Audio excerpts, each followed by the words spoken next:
First up in federal politics on the line is Senator Sarah Henderson. Senator, good morning. Thanks for being on the program. Mitch, a very good morning to you. So first of all, coronavirus. A couple of months ago, you were advocating for putting in roadblocks on the Great Ocean Road. Do you believe the situation is now seriously improved since that point?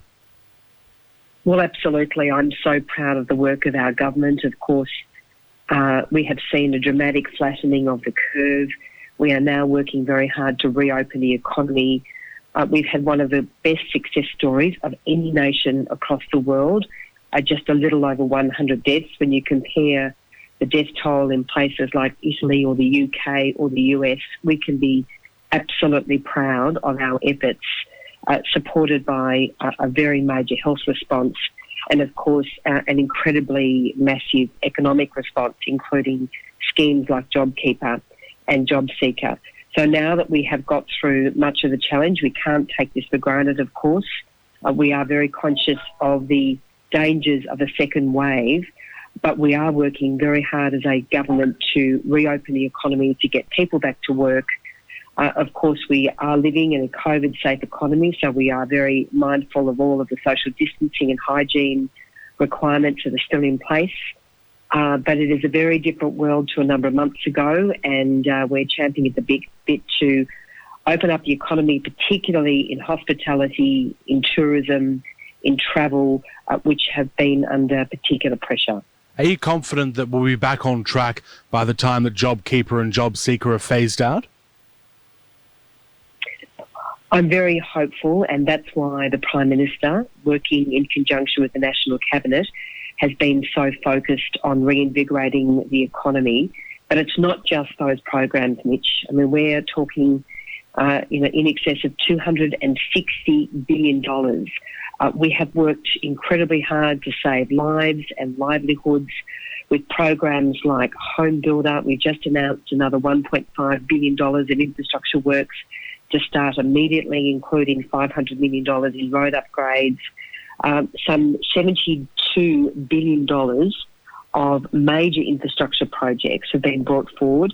These are projects like the Mariners Link, the Olympic Dam extension in South Australia, which will support around 66,000 jobs. So while we see Labor in an absolute chaos, and with obviously the cancerous Labor Party coming to the fore in Victoria, our government is proudly focusing on jobs, and more jobs. Do you think the construction stimulus goes far enough? Because I did see a video with Libby Coker and Jason Clare, and they said it's only going to support 7,000 households. That's what they said. Is that enough? Should there be a social housing element to that stimulus? Well, unfortunately, Libby Coker really doesn't have much idea. That's absolutely wrong for a start. This is going to generate an estimated 10 to 15 billion dollars in terms of economic dividend and support in excess of 1 million workers.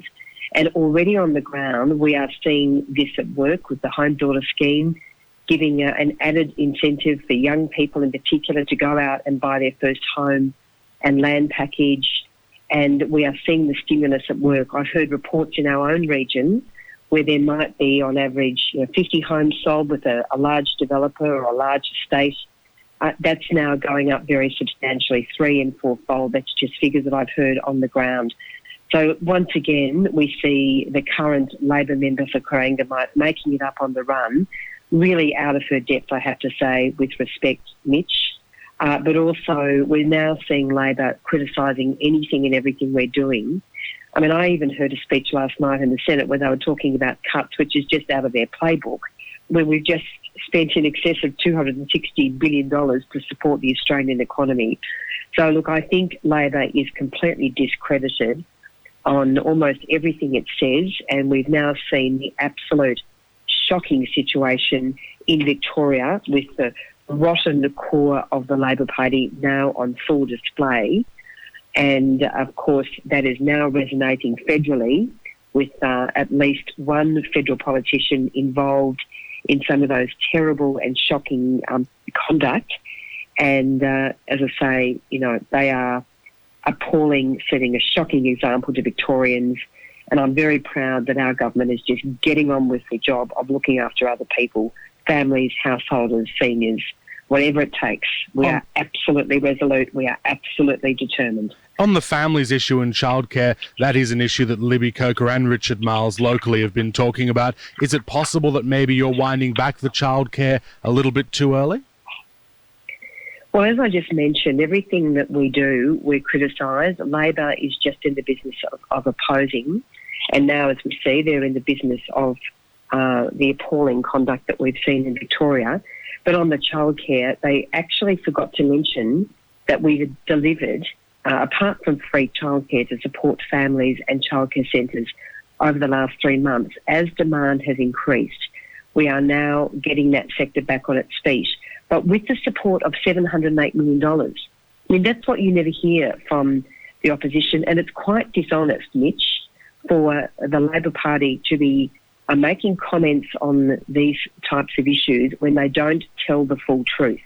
That's, $750 million that we are providing to families and the childcare sector at this very important time. So if there is a family, for instance, on JobKeeper and they're not earning their full wage, they will get a subsidy of the fee of up to 95% of the childcare fee. So we are providing massive support for the childcare sector. We're not going to let anyone fall through the cracks. And the irony, of course, is that with our new structure, that will now support all casuals and people who are visa holders as well, because we do recognise that there are a number of people, particularly women, who are in that category. They are now being fully supported with our new funding stimulus, but you don't hear that from Labor either. So as I say, we are seeing a very dishonest, betrayal of the facts from Labor MPs like Richard Miles and Libby Coker. Just last of all on COVID before we move on to some other issues, the university sector, should the federal government be doing more to support jobs in the university sector, particularly here in Geelong? Well, we're doing an incredible amount for universities, Mitch. Again, you're not hearing all the facts, and certainly the Labor Party is in the business of not conveying all the facts. So if you look at what we're doing nationally, we've got a number of packages to support students, but most importantly, we have committed a minimum of $18 billion to the university sector for all of those domestic students. But, when you look at a university like Deakin University, they have revenues, and I don't even think this is understood properly in the Geelong community. They have revenues of about $1.1 billion. They have no debt. They have hundreds of millions of dollars in investment savings. They have enormous capacity. It is an incredibly successful university, and we can be rightly proud of Deakin University. And we as a government are now working very hard to reopen our international borders, to get international students back into Australia as quickly as we can.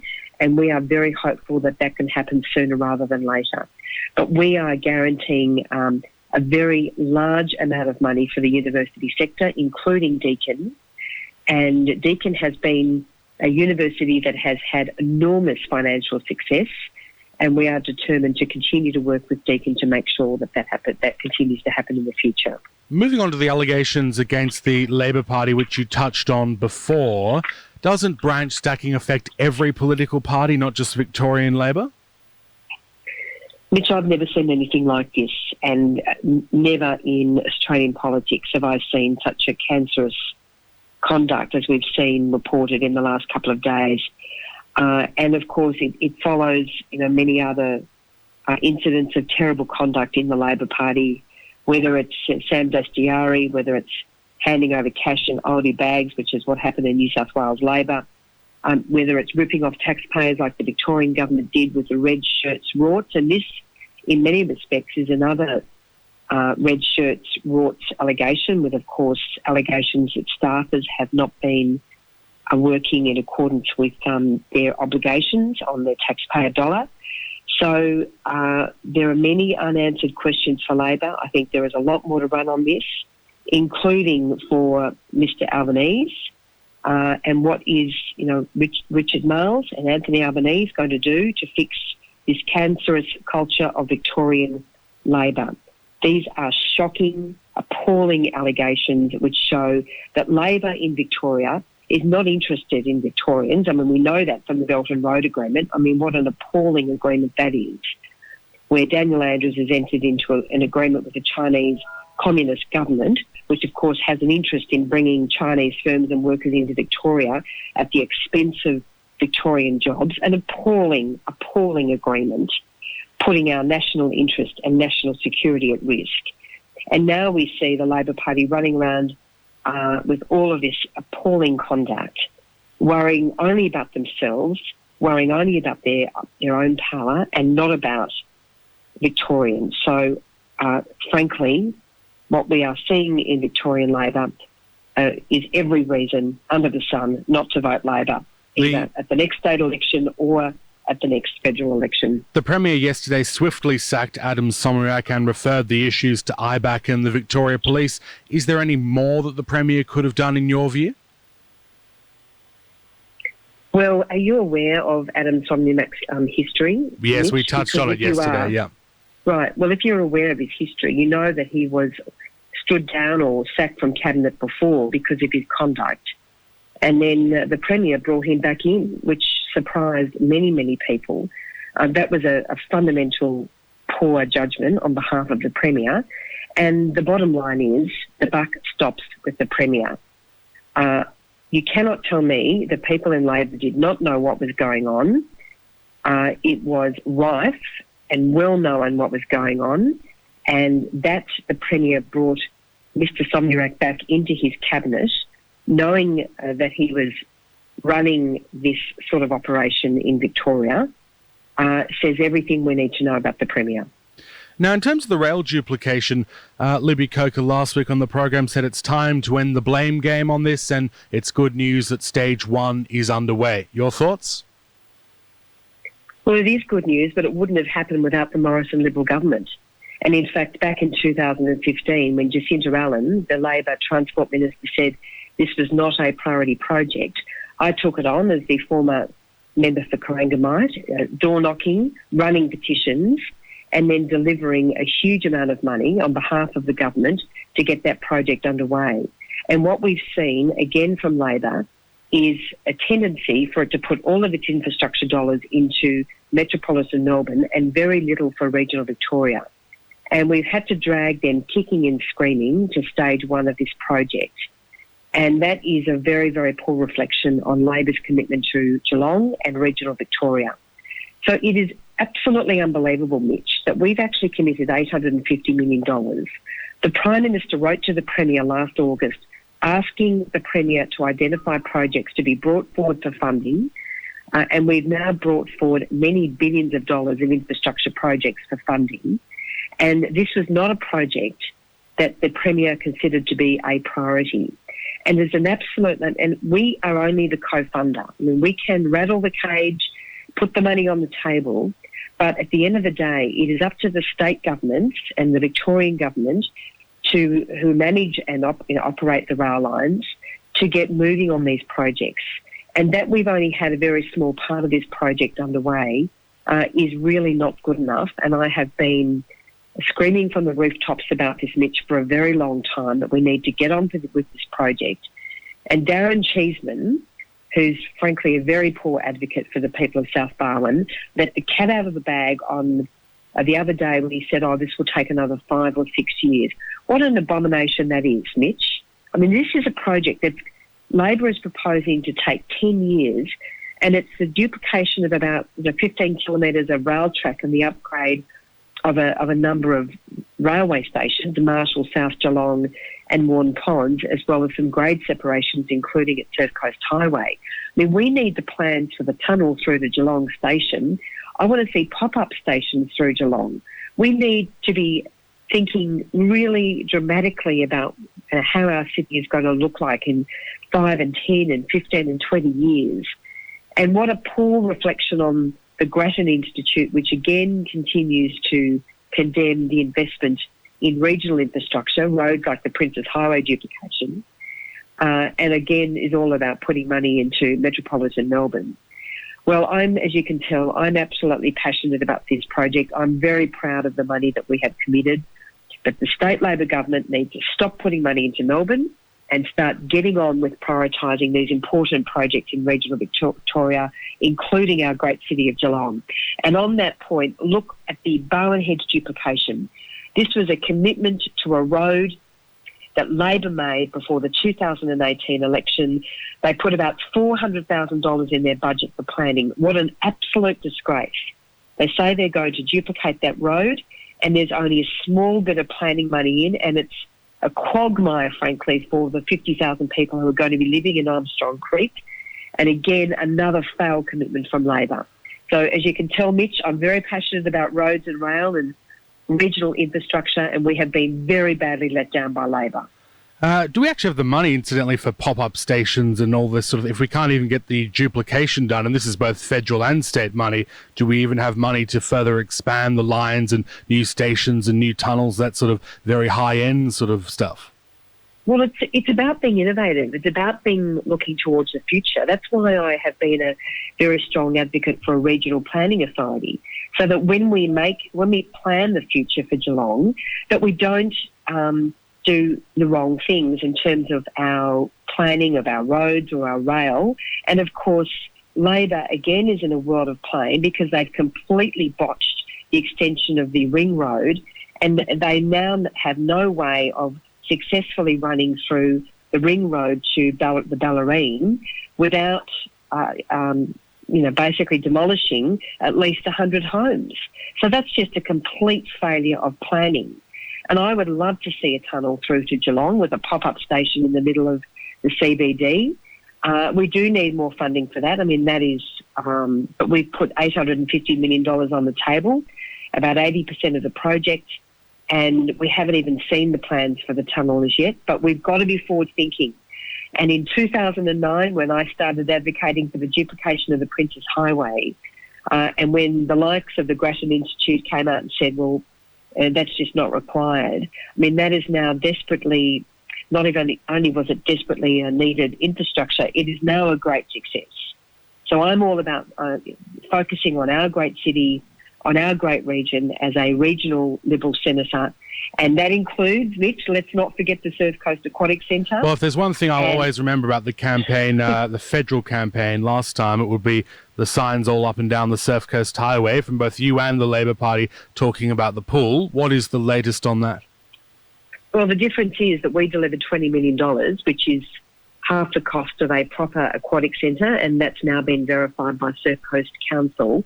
And there's a funding shortfall from Labor.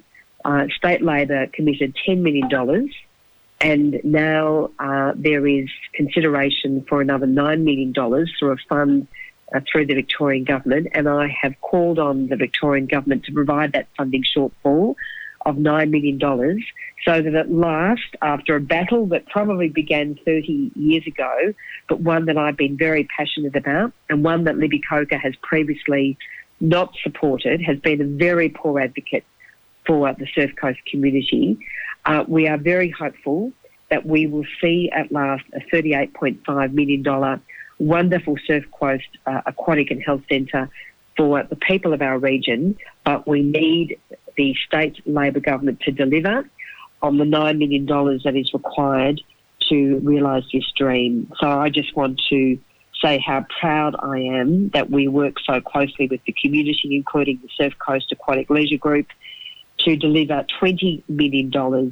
And of course, under those circumstances, Surf Coast Shire, which had no plan to build the aquatic centre, has now had to come to the table. I'm very pleased and thankful for that. And I'm really hoping that after enormous determination, again from the Morrison Liberal government, that we will see that wonderful facility finally going ahead. And just to finish off with very quickly, there is an article in The Australian about mandatory terms for child sex offenders. Good idea or not to have mandatory terms, because we have had Gillian Triggs on the program before who says, in principle, any sort of mandatory sentencing, anything that takes power away from judges is not a good idea. Well, I'm absolutely appalled that last night in the Senate, Labor used a procedural tactic to vote down imposing mandatory minimum sentence against child sex abusers. This is absolutely appalling. We have seen at the moment 39% of Commonwealth child sex offences do not result in a jail term.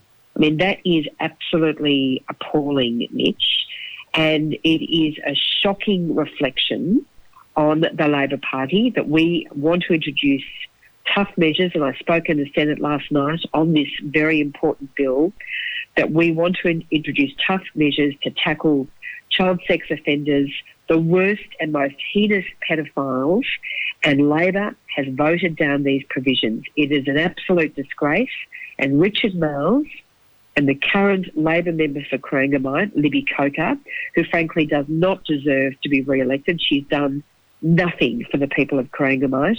They should hang their head in shame. Although they're not in the Senate, are they? It is a Labor Party policy. But mandatory It is Labor Party policy to vote down these tougher provisions against child sex offenders. And in fact, a number of years ago, Anthony Albanese made a speech backing them in and then reversed his position, driven by a mad, ideologically left-wing opposition to mandatory sentencing, even though Labor has previously supported mandatory sentencing when it comes to offshore detention back in 2010. So Labor's hypocrisy is on full display in relation to this bill, but it is appalling because we want to tackle a situation where some 40% of convicted Commonwealth child sex offenders do not spend a single day in jail. It is absolutely appalling, Mitch, and we are working very hard to toughen the law, to tackle this terrible crime and to tackle this terrible trend. And the Labor Party has taken this position, which is appalling. And I condemn Labor and I condemn Richard Marles and Libby Coker in the strongest possible terms. And on that note, Senator, thank you very much for your time. It's always great to talk to you. Thank you so much, Mitch. Thank you very much. Senator Sarah Henderson there.